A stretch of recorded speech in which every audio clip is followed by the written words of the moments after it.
हाल ही में आपने Elon Musk का रॉकेट देखा। पहले तो हमने रॉकेट देखा था ऊपर जाता हुआ, लेकिन रॉकेट को लॉन्चिंग पैड की जानिब वापस आता हुआ भी आपने देखा। तो हम इसको सियासत से रिलेट करते हैं। बुशरा बीबी की सियासत में एंट्री भी कुछ इसी तरह हुई है। एकदम से रॉकेट की तरह वो ऊपर गई। पार्टी के सारे मामला उन्होंने अपने हाथ में ले लिए जेल से आने के बाद।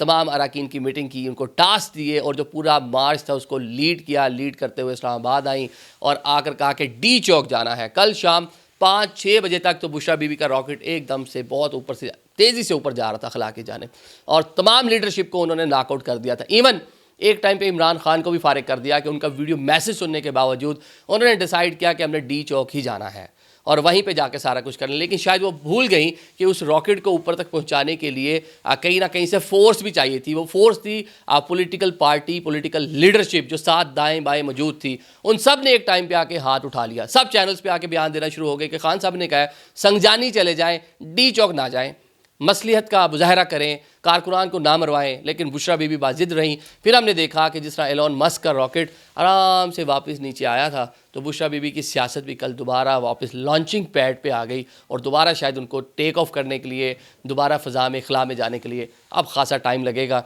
अब शायद वो लीडरशिप जो दाएँ बाएँ थी वो भी उतनी फोर्स उनको मुहैया नहीं करेगी। आज जिस तरह अली अमीन गंडापुर आए हैं मानसेरा में, सामने मीडिया के सामने आके बात कर रहे हैं, उन्होंने गंडापुर के नारे लगे, पाकिस्तान तहरीक इंसाफ के नारे लगे, खान साहब के नारे लगे, रिहाई का मुतालबा हुआ, लेकिन बुशरा बीबी का कहीं उस तरह से जिक्र ही नहीं था। बल्कि अली अमीन गंडापुर को जो पैसेज दिया गया, सेफ पैसेज, महफूज रास्ता जो दिया गया, बुशरा बीबी ने उसका फ़ायदा उठाया। Thank you so much.